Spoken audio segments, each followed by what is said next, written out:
Actually Hindustan के लिए गर्व की बात है कि market at new high, congratulations. Stock जो पसंद है इस वक्त मुझे, वो मेरा पोर्टफोलियो स्टॉक है, ऑल्सो ट्रेडिंग स्टॉक, वो है इंडसइंड बैंक। अब ट्रेड कर रहा है 1524 का, स्टॉप लगाना चाहिए 1505 का, ज्यादा नहीं। ट्रेडिंग पॉइंट ऑफ व्यू उसका टारगेट मेरे ख्याल से नियर टर्म में 1550 का है, लेकिन जो मेरा ट्रेडिंग पोर्टफोलियो है उसका टारगेट करीब 1650 1700 का है। तो मुझे तो लगता है लॉन्ग पुल है, और जो बहुत बढ़िया बेस बना है इंडसइंड का बैंक, नया मूव शुरू हुआ है इंडसइंड बैंक।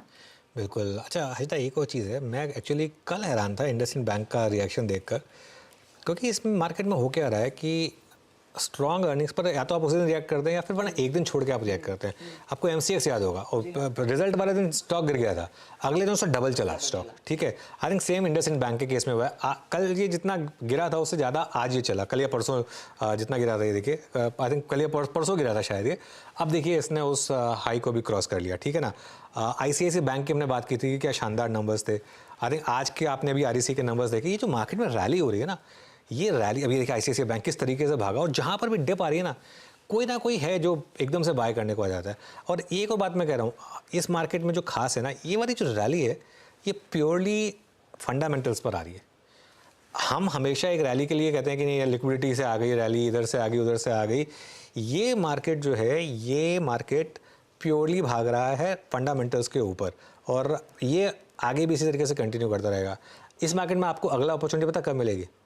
थर्ड फेज़ का जब चुनाव होगा ना, तब फिर यही सब बातें आने शुरू हो जाएंगी कि पैनिक हो रहा है, वोटिंग परसेंटेज कम है, ये है वो है।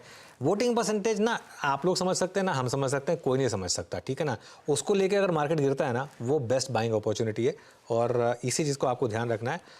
जून, मेरे ख्याल से फर्स्ट वीक ऑफ जून तक तो मार्केट के पास एक क्लीन प्ले अवेलेबल है, उसके बाद देखेंगे मार्केट में क्या करना है। जी हाँ, तो क्लियरली यहाँ से वो ट्रेंड सीधा तेजी का ही बन रहा है। अमरीश को भी जोड़ लेते हैं। Amrish, afternoon and congratulations on the new high. आप भी कहेंगे हर डिप पर मौका मिले तो तेजी ही करनी है?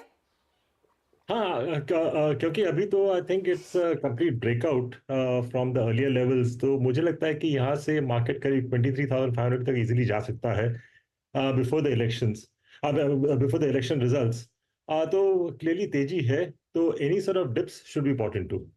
Okay, sort of dip should be important. चलिए अब कुछ कॉल्स और लेना शुरू करते हैं। Rachna ji, good afternoon. बताइए इस तेजी में कहाँ ट्रेड ढूंढ रही हैं? जी, मैं गुड आफ्टरनून।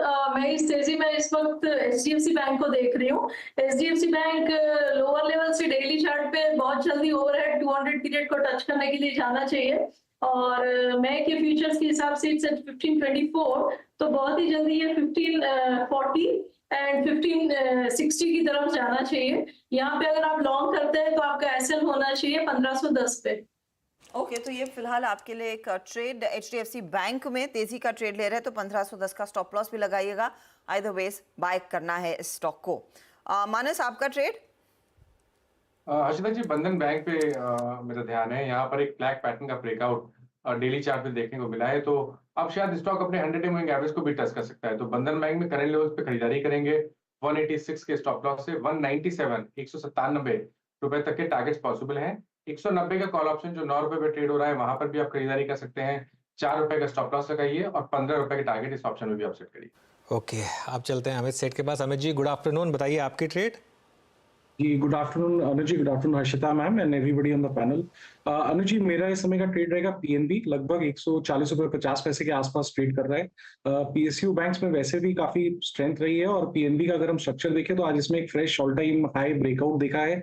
वॉल्यूम जो आज के सत्र में हम देख रहे हैं वो ऑलरेडी कल के वॉल्यूम्स को क्रॉस कर चुका है, और पिछले 2-4 दिनों में यहाँ डिलीवरीज काफी अच्छी रही हैं। तो it is headed for a fresh breakout, fresh all time high. इसे बाय करें for a target of 146 to 148 and stop loss will be 137. Okay, तो 140 के लिए मौका पंजाब नेशनल बैंक में तेजी की तरफ। ये भी स्टॉक 2.5% ऊपर आज के इस सर्ज में। जतिन, गुड आफ्टरनून, आपका ट्रेड? Good afternoon everybody. तो मेरा ट्रेड लॉरस लैब्स में बाय की तरफ होगा। एक दो वीक का एक कंसोलिडेशन या करेक्शन कंप्लीट करके एक नई rally on the upside start कर रहा है, तो लॉरस लैब्स में बाय की सलाह रहेगी। स्टॉप लॉस मेरा 440 का रहेगा और टारगेट 495 के रहेंगे। Okay, Amrish, good afternoon. Stock specific आपकी कॉल क्या होगी? गुड आफ्टरनून अनुज। मेरा पिक है स्टार हेल्थ इंश्योरेंस। एक लीडर है रिटेल हेल्थ इंश्योरेंस में विद 33% मार्केट शेयर, करीब 6,84,000 एजेंट्स है। across the country, and this is growing at about 16% CAGR. 877 branches है और इनका focus है technology पे, because of which by premium value more than 65% of policies digitally issue होते हैं. 14,200 hospitals हैं इनके network में, which gives cashless facilities, और best in class opex to gross written premium ratio है, विच इज अबाउट 16.9%. इनके earnings आज ही आए हैं और काफी अच्छे अर्निंग्स है. Gross written premium has it's about 500 crores Q4 में, which is compared to Q4 last year करीब 18% का ग्रोथ है. और combined ratio is standing at about 92.8%. PAT has grown by about 40%.